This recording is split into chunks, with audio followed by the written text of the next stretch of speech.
I don't know who needs to hear this, but baby girl, you don't have to settle. If that man is a cheater, if he's a liar, if he's disrespectful, if he's cheap, if he's any of the above or all of the above, you don't have to stay with him. There are men out there who will literally worship the ground you walk on. That was a lot she said, and all of it does not necessarily go together. Let's analyze this better. If he is a cheater, then that is something you need to address, no doubt. If he is a liar, then are you a saint to demand 100% honesty? Think about that. I mean, women aren't 100% honest, so why demand that from a man? If he is disrespectful, well, then that is something that you have to talk about. But make sure you are not guilty of being something that causes him to be disrespectful first. Think about that. And if he is cheap, that is an issue. That means he is saving money. And if you complain about that, well, you just admitted to being the spender. Red flag. And the men who worship the ground you walk on are the men you will cheat on later because you're not going to respect them in the long run. Staying with somebody because you think it's never going to get better than them is a lie that you're telling yourself. The minute that you walk away from bare minimum and from tu peor es nada, let me tell you, is the minute that you're going to start getting things that you actually want and deserve. How exactly do women deserve things that a man provides? Where is it written that as a woman, when you walk away from one man, women are automatically entitled to the next man's resources? I've always wondered where women get the I deserve mentality. And as for the staying with somebody because you think it's going to get better, lie to yourself part, it's probably a lie on its own. When you walk away from a relationship for the reason this woman stated, it really is just a gamble. Notice she didn't mention any real physical abuse, just materialistic reasons. This lady is really giving out long shot odds instead of sound advice, especially if there are children involved. Don't let these men hold you in these relationships where they're barely giving you any love just because you're scared of being alone.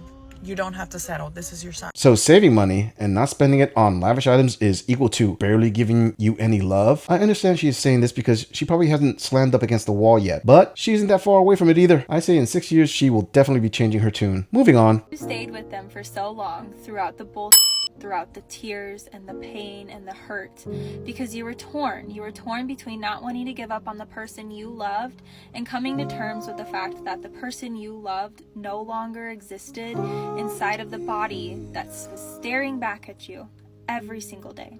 Let me say that again. Oh, that was so poetic and hits in the feels so sadly that I almost feel bad for what I'm about to do. Please forgive me. This young lady is trying to live in some kind of romance novel. But to be fair, most modern day women do the same. They come up with any kind of justification for divorce. Yes, ladies. According to the 2015 research study conducted by the American Sociological Association, ASA, link in the description, nearly 70% of divorces are initiated by women. Now, there are many different reasons and theories as to why this happens, but I would like to just share my personal opinion. I think that many modern day women don't understand that marriage isn't just the romantic wedding and a ring. Marriage is work. Hard work. And when dreams and butterflies start fading away, men understand that this is more hard work, just like everything else they have to deal with. Women then feel like, oh no, why is it getting hard to be married? Isn't love supposed to conquer all? Love don't pay the bills. The moment women realize that this hard work is for the long haul, they do what this young woman is doing. They find excuses to get out.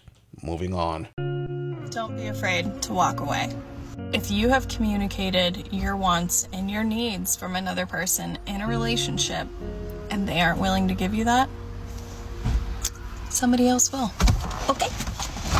This is a mentality that more and more women find it only realistically applies when you're young, attractive, and childless. Once you get closer to the wall, once you have put on the bathtub-size water weight, and you have a little one, then this advice of walk away and don't settle is laughable. Why is it that women never ask themselves, will the next guy settle for me? Ladies, you can yell at the top of your lungs, I'm a queen, I deserve it all. He must accept me for the way I am until you run out of breath, and that will do zero for your dream man to come in and swoop you off your feet. Be realistic when you decide to walk away from an established relationship because you keep claiming he is only doing the bare minimum. What does that even mean exactly? Does it mean he isn't making the amount of money you want him to? Does it mean he isn't around because he's working all the time? What are these wants and needs that you desperately demand? If he isn't super emotional, was he ever? Was he a super sensitive guy that all of a sudden became all about his responsibilities once you were married? Or were you planning to change him so he would take on emotional responsibilities along with everything else he is providing? Oh, don't tell me. Being the sole emotional support system of the family takes a huge toll on you. But who cares about him taking the financial, maintenance, and security roles of the family? That's the easy part. The emotional part vastly outweighs all that. If you agree or disagree with anything about this audit, please let us know in the comments. I'm going to leave this audit right here. I'll see all of you in the next episode. Thanks for tuning in.